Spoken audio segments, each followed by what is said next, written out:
From Eyewitness News, this is Newsmakers. Good morning. Welcome to Newsmakers. I'm Tim White. Embattled Congressman David Cicilline is seeking a second term, but beside a Republican challenger in a possible primary, one big thing is standing in his way: Providence. Poll numbers suggest the former mayor of the capital city has been unable to convince voters that he made the right decisions toward the tail end of his term to keep Providence on strong financial footing, and he's still feeling the heat for saying the city was in excellent financial condition during his 2010 campaign for Congress. Now, Cicilline is taking a new approach, apologizing. We go one-on-one with a congressman from his East Side home this week on Newsmakers. Congressman, thank you for taking the time. We appreciate it. Your office reached out to me for this interview. Why is that?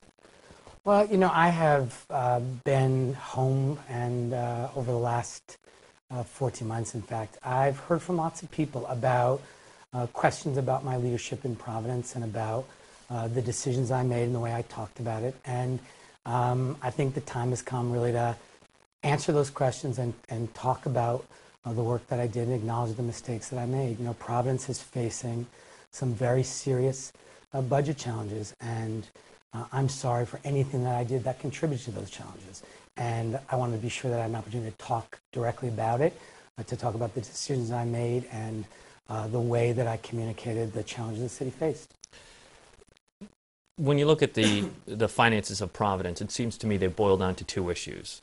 One, how you handled it toward the end of your term as mayor, so the nuts and bolts, what you did, and then two, what you said about the city's fiscal state in your run for Congress. And why don't we tackle that one first? Sure. Do you regret saying the city was in excellent financial condition during your run for Congress? Yes, of course I do. I should not have used that word as I kind of reflect on it. I think in part, you know, I underestimated the very serious consequences of the recession that we faced and the length of it and the depth of it. I think I was overly optimistic in describing the kind of things I hoped would happen. And, you know, I think part of it was also, we were in the midst of a campaign where, you know, Providence was being attacked by my opponents, and there were ads on television describing Providence in a really negative way. And I think a piece of it was also just this sort of defense of my city and defense of a city I loved and defense of people I served. And I think part of that was it. But I should not have used that word. That's not an excuse. It obviously doesn't describe the condition the city's in. It was never my intention to mislead people intentionally. But I think I was overly optimistic, and I kind of allowed this kind of emotion of defense of my city get in the way. You know, this is fairly significant. You're coming out and you're saying it was, you regret saying that. You said you heard from a lot of people that you needed to address it. What were they telling you? Why the change of heart now? Well, you know, I heard from both supporters and friends and people in Providence, people outside of Providence, about, you know, the importance of addressing this issue. And, you know, when I'm out in the district, I'm out in the district every day that I'm home. But were they saying, Congressman, why don't you just admit that it was a mistake to say that? Is that what they were telling you? Most people would say, just, you know, you really need to speak directly about Providence. You need to answer questions about Providence. And, you know, some people wanted more information about the decisions I made. Some people wanted more information about the way I communicated about it. But, you know, I think I was hearing from people when I was home, when I was out in the district, that they thought it was important to address it, and they were right. I should have done that a very long time ago. I felt like I talked about it a lot, but obviously I didn't talk about it enough.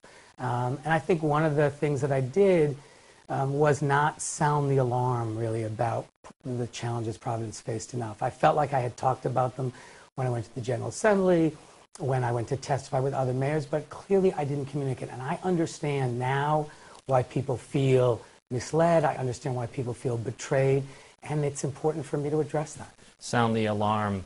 You know, a lot of people are going to say that this might be too little too late, and that the reason you didn't sound the alarm is because you wanted to be a congressman. You know, I think it's very important to say unequivocally to you that I did not at any time intentionally mislead people about the conditions of the city. Was I too optimistic in my assessment of it? Was I too hopeful about things that would happen?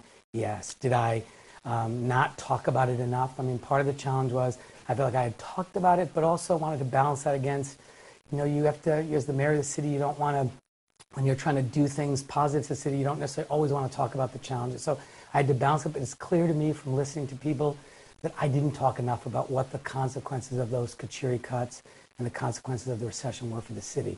So I should have done a better job of communicating about it. But I understand why people felt misled by the way I described it. I made the decisions I made in that moment because I was trying hard to protect the residents of the city from a tax increase, both property taxes and car tax, restoring the car tax. But, I've listened to people. I get it. I've heard from lots of people. I feel it when I'm out talking to folks that they have questions about it, and I appreciate you giving me the opportunity to talk about it today. You said that you maybe were too optimistic, but people might say that that's just plain negligence. We know now what the numbers that you should have been looking at then were, and they weren't great. Well, so either they would say you spun it, or you just weren't as plugged in as you should have been. No, again, I acknowledge I was too optimistic. I knew that we had about $40 million cut over the last 3 years by the state. There were a couple of things I had hoped for, that the state would be in a position to restore some of those funds, that the school funding formula, which would bring $29 million to the city, could be accelerated, or that the recession would end more quickly and the revenues would increase. None of that happened, and I was wrong to hope for that, but it didn't happen, and as a consequence, the city faces great challenges. And I absolutely talked about it in too optimistic a way. I really underestimated the depth of the recession and how long it would take, and the challenges that it would present to the city.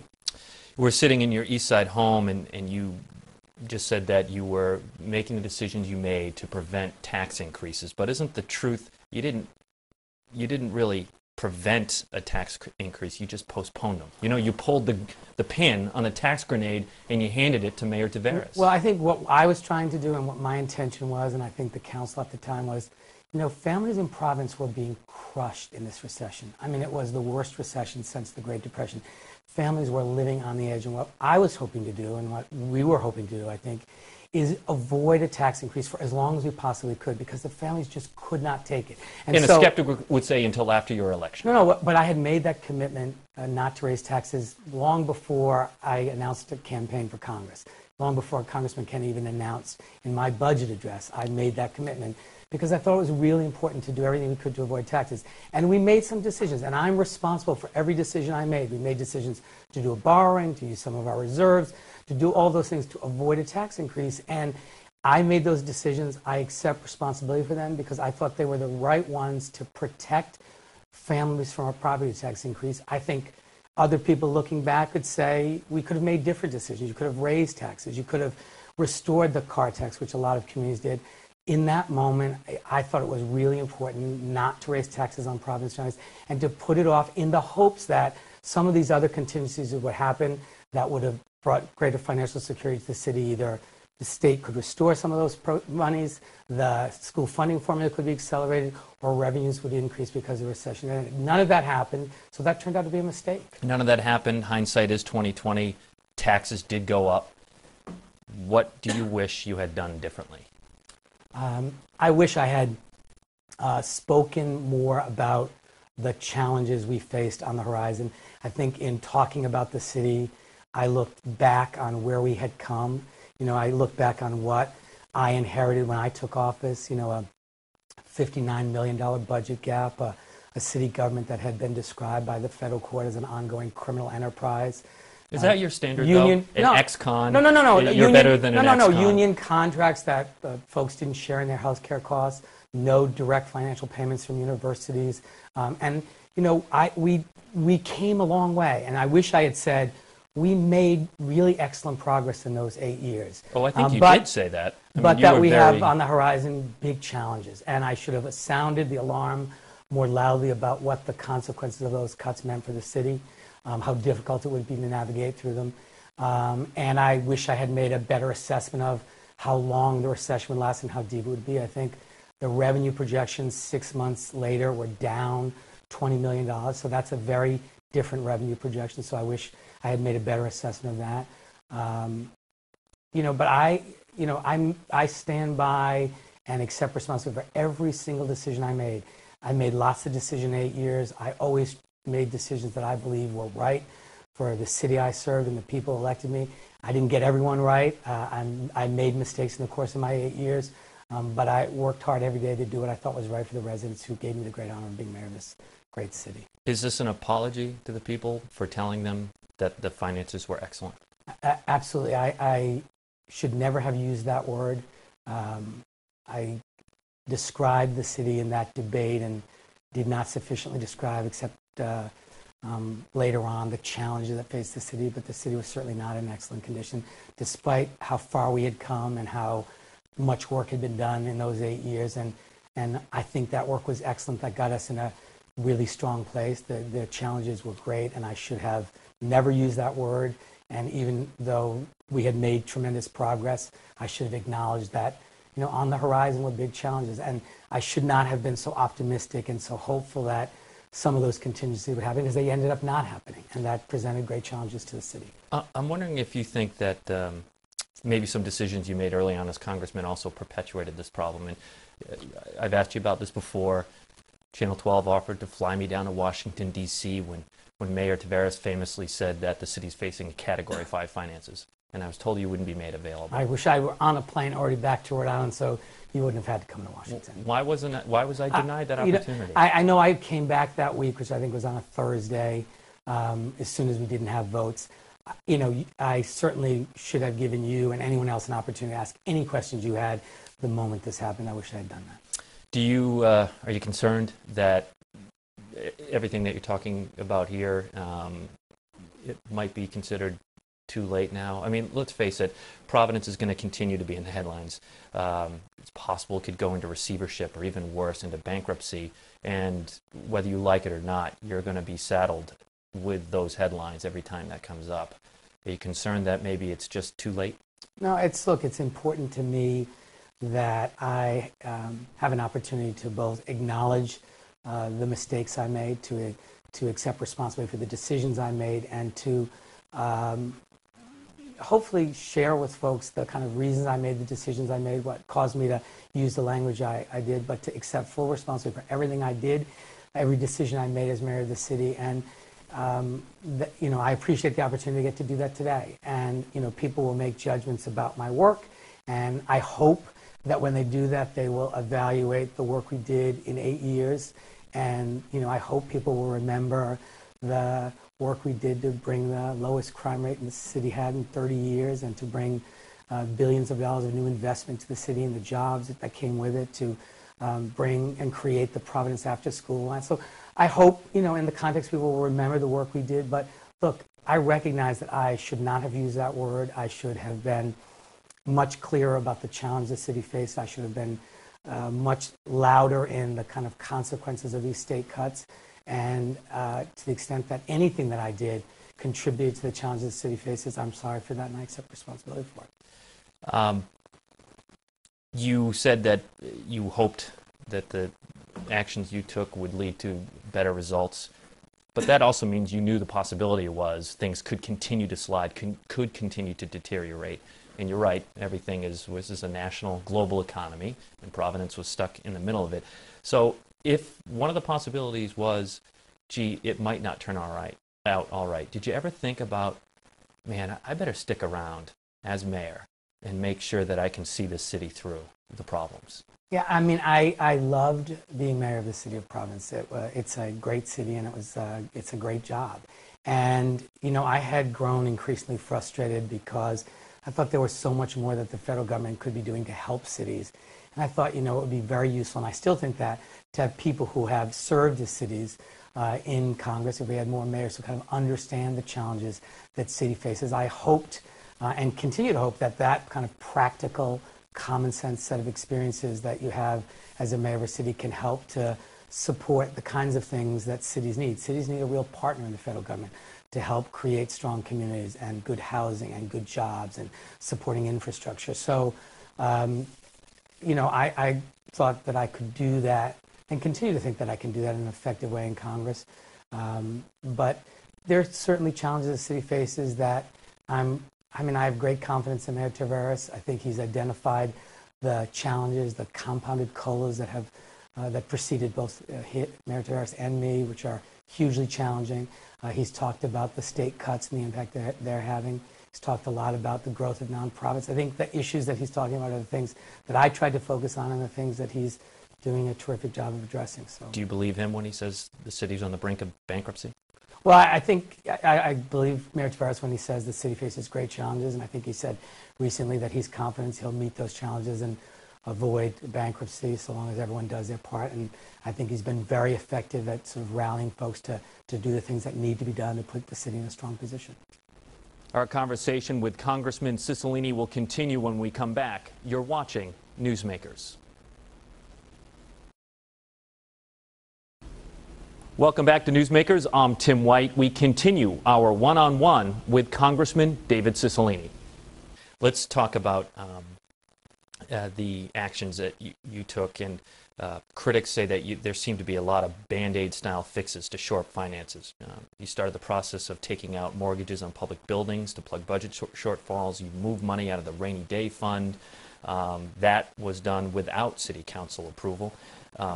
What do you say to those people that you were making these moves towards the tail end to try and just put Band-Aids on a gushing wound? Look, we made decisions in the final budget year, and I proposed a budget in March. Who's we, by the way? Well, the council has to approve a budget that we propose. I proposed a budget in March, and that budget included a borrowing. There was a lot of discussion about that borrowing. There were some people... But they didn't approve of that borrowing, nor did they approve of moving the money out of the rainy day fund because no budget was passed. No, that's right, but a borrowing did occur. That was part of the budget proposal, was a borrowing. And there was a lot of criticism about whether that borrowing was appropriate. There were some people, I'm sure, who could say, raise taxes or cut services more, don't do a borrowing. And I think optimally you don't want to do a borrowing to close a budget gap. We proposed that in the budget because I made the determination in my proposal that what we could not do is raise taxes, either property taxes or restore the car tax. We had just had a substantial cut from the state, and in the middle of this recession, I believe that raising taxes was with the absolutely last resort. And as a consequence, again, we proposed a borrowing with the idea of getting through a difficult budget year with the hope that the state would restore some of that money in the following year. The school funding formula, which would bring $29 million to the city, would be accelerated, or the recession would end and revenues would up. If that had happened, then that borrowing would have made sense. None of those things did happen. And so as a consequence, it created a gap for the following year. But, you know, there's when you make decisions on a budget, it involves a combination of taxes, in that case some borrowing, some use of reserves, some combination of those things. Why didn't you ask the city council for permission to tap reserves? Well, we proposed and include in the budgets, and we used some reserves over the last 3 years. We include that in the budget proposal, and the council then, when they passed the budget, authorized the execution of that budget. So we pass the budget, and then it's up to the Department of Finance, the Department of Administration, to execute the budget and to take whatever steps are necessary to affect the budget that's adopted. You know, this might be more symbolic in the grand scheme of things, but toward the end there, you were criticized for doling out extra vacation time to outgoing staffers of yours, and that cost the city hundreds of thousands of dollars. And there are questions of why didn't you reduce staff in 2010 if the city was in such bad shape? I don't think there was any, at least to my knowledge, there's no one got extra vacation days, so I'm not sure what you're talking about there. But we did make reductions. We made cuts in departments when I was mayor from almost the very beginning. The last year, though. We did make cuts. And the challenge we faced principally in that last year, I think the figure was $8 million. The state withheld the final payment, the fourth quarter payment. There's actually no way that you can make cuts of that magnitude in 90 days. And so I think that was the reason that necessitated a borrowing. But again, people can have made different decisions. I acknowledge that every decision I made, I'm responsible for. And I made lots of them. I always made decisions that I thought were right in the moment. And I acknowledge that, you know, I'm not perfect, that there are some decisions that weren't the right decisions. But I think, again, I was focused on how do we protect residents who are being hammered in this recession. it, incredibly hard for families in Providence, and to do everything we could to avoid what a lot of communities did, which was reinstate the car tax, raise property taxes, in the hopes we could avoid that. But you knew that was a possibility. That's right. And it happened. That's right. And you regret that. Well, I regret that it happened because none of those contingencies came to fruition. And as a consequence, taxes had to be raised in the following year. But it was in the hope that we could avoid that we could protect residents of the city from another tax increase in a really, really hard economy. Let's have you address the rumor mill, if we could. Sure. Some of the rumors floating around that you're going to accept a job within the Obama administration and not run again for Congress. No, I'm running for re-election. If the president calls and asks you to take a position, would you say no? No, I'm running for re-election. Okay. Brendan Doherty was in the headlines after Ted Nesi, WPRI.com, uncovered he had accepted a $1,000 donation from embattled State Senator Frank Ciccone. At first, his campaign said he wouldn't return it, and then he did. Ciccone is part of the laborers. I guess my question is, were you surprised originally that he even gave $1,000 to a Republican? I don't know. I don't know. I think they have a friendship that I understand that they're friends, so no, it didn't surprise me. And we should point out he gave to your mayoral campaign in the past. So I'm wondering what your reaction was to the whole Barrington police report that showed Ciccone was, in essence, trying to curry favor with the police officers. I think the allegations that were described in that report are despicable. I think that the idea that a state senator would attempt to use his position to influence the outcome of a arrest or a criminal prosecution like that is despicable. And it's becoming more evident that Anthony Gemma is going to run against you in a Democratic primary. Your argument against Brendan Doherty, I suppose any GOP candidate, is that a vote for that person, meaning Brendan Doherty, is a vote for John Boehner, Eric Cantor, etc., and other Republican leaders. Gemma has said if he wants to run so he can keep the seat in Democratic hands. So why not let him? If you're facing such problems, such horrid poll numbers, why not if it's so important for you to keep that seat Democratic, here we have a Democrat. It's not just important for me. I think it's important for our state, and I think it's important for our country to take back the House. If you look at the issues that I've been fighting for. And you're saying Anthony Gemma can't do it? No, I say I'm capable of doing that. I'm going to work hard and make my case to the voters of this district. And I think when they look at the work that I've done in the last 14 months, and we focused very clearly on how do we get Rhode Islanders and get this economy back on track. We've had more than 1,000 individual cases of helping individual people with issues they have. I'm fighting for a whole body of legislation called Make It in America to help Rhode Island manufacturers rebuild manufacturing jobs in our state, focusing on infrastructure to kind of rebuild our roads, our bridges, our transit systems, our ports, and get people back to work. Fiercely protecting Medicare and Social Security, protecting our environment, standing up for women in this ongoing assault on women. So, I've talked about very practical solutions. I think that's the advantage of having been a mayor of a city. This idea of sort of finding common sense, common ground, solutions to problems, which is what I think we need in Washington. And I'm going to continue to fight to not only win re-election, but to be sure that we take back the House, because I think the things that Rhode Islanders care about, that are important to the future of our country, to get this economy back on track and get people back to work and reigniting the American dream in this country and removing barriers to success and creating real ladders of opportunity, are outlined in the kinds of things that I've been fighting for. And so I think in the end, I have real confidence that people are going to judge me based on the work that I've done, and we'll look at, I hope we'll look at what we got done even in my years as mayor, how far we'd come, the progress we made, and will re-elect me and give me the great privilege of serving them again in the Congress of the United States. Back to Providence for a moment, you said something that struck me. You said that you wish the federal government could have done more to help Providence with its financial situation. Actually, what I said was I wish the federal government were a better partner to cities. I mean, one of the reasons I ran for Congress was that it was so often clear to me that the federal government and Congress didn't understand what was necessary to support successful cities and towns. So now that you're part of the federal system, can you name 3 things that you have done to help Providence? Well, I mean, I worked with our delegation to bring $28 million of transportation money to our state. I've worked hard to solve individual cases for Providence residents. I'm fighting hard to fight for enactment of the Make It in America agenda, which will really help Providence and Rhode Island manufacturers. I'm fighting to protect Social Security, which matters a lot to residents of the 1st District. 30 seconds left here, Congressman.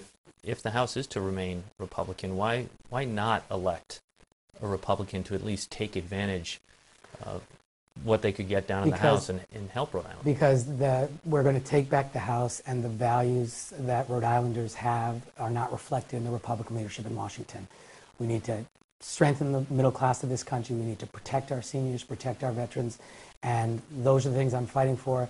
And I think that's what America will do, and I think that's what Rhode Island will do. Congressman, thank you for letting us into your home. And thank you for the opportunity to talk about this issue. We appreciate it. I want to thank you for watching. If you missed any of the interview, you can catch it on our website, WPRI.com. And we'll see you next week on Newsmakers.